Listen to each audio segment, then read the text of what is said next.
तालुक्यातील कृषी विभाग कार्यालय, तालुका कृषी अधिकारी यांच्या कार्यालयासमोर सर्वसामान्य वंचित शेतकरी यांच्या वतीने व संभाजी ब्रिगेड टीमच्या वतीने काल सकाळी 10 वाजल्यापासून ठिय्या आंदोलन सुरू करण्यात आले होते। राज्य सरकारची एकात्मिता कापूस, सोयाबीन व इतर तेलबिया उत्पादकता वाढ व मूल्य साखळी योजनेअंतर्गत बॅटरी चलित फवारणी पंप योजना राबवण्यात आली होती। या योजनेत पात्र लाभधारक शेतकऱ्यांची यादी जाहीर करूनही काही ठराविक गावात वाटप करून बाकी सरसकट पंप वाटप अद्याप करण्यात आले नाहीत व इतर काही ठराविक मागण्यासाठीही आंदोलन करण्यात आले होते। संभाजी ब्रिगेडच्या वतीने सदरील योजनेसाठी व इतर मागण्यासाठी वारंवार पाठपुरावा करण्यात आला, परंतु संबंधित अधिकारी कार्यालयात गैरहजर राहत असल्याचा आरोपही संभाजी ब्रिगेडच्या वतीने करण्यात आला। यावेळी संभाजी ब्रिगेडच्या वतीने तालुका कृषी अधिकारी श्री राज भिंडे यांच्या कार्यालयाला लावलेल्या कुलपाला पुष्पहार घालत निषेध व्यक्त करण्यात आला, तर संभाजी ब्रिगेडच्या वतीने तालुका कृषी अधिकारी श्री राज भिंडे, कृषी उपविभागीय अधिकारी श्री रोडगे व जिल्हा कृषी अधिकारी श्री कापसे यांनाही संपर्क करण्यात आल्याचे समजते, परंतु त्यांच्याकडून कोणताही प्रतिसाद मिळत नसल्याचा आरोप संभाजी ब्रिगेडकडून करण्यात आला। महाराष्ट्र वाईब न्यूज प्रतिनिधी गजानन माळकर, मंठा, जिल्हा जालना। मी बालासाहेब खवणे, तालुकाध्यक्ष संभाजी ब्रिगेड मंठा।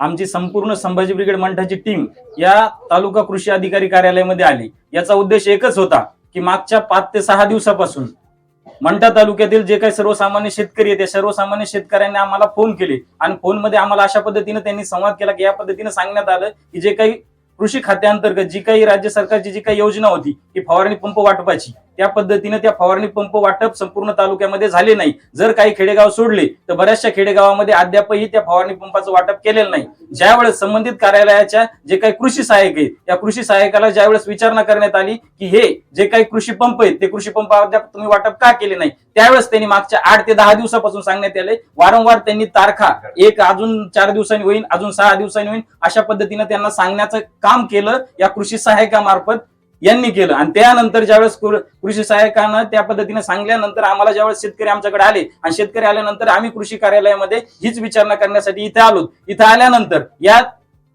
तालुक्याचे जे काही तालुका कृषी अधिकारी आहेत त्यावेळेस त्यांना आम्ही विचारणा करण्यात आली, पण त्यांचे दोन्ही नंबर लागत नाही। ज्यावेळेस तुम्ही आता बघू शकता या ज्या पद्धतीने यांचं तालुका कृषी अधिकाऱ्याचं जे काही कार्यालय ते कार्यालय अद्यापही बंद आहे आणि आम्ही मागच्या 5 ते 6 दिवसामध्ये 2 ते 3 वेळेस आलो आणि 2 ते 3 वेळेस आल्यानंतर आम्हाला हेच अशा पद्धतीने त्यांचं कधी ऑफिस आम्हाला बंद दिसतंय। आणि ज्यावेळेस शेतकऱ्यांनी आम्हाला ही गोष्ट सांगण्यात आली त्यावेळेस आम्ही त्यांना विचारलं की हे कशा पद्धतीनं किंवा का बंद करण्यात आले, त्यानंतर आम्हाला कोणतंही उत्तर या कार्यालयाकडून देण्यात आलं नाही। त्यासाठीच आम्ही आज संभाजी ब्रिगेड मार्फत जोपर्यंत तुम्ही या शेतकऱ्याची पिळवणूक थांबत नाहीत आणि त्यांचा काही जो काही हक्क आहे, जो काही त्या लाभार्थी जे काही लाभधारक या योजनेमध्ये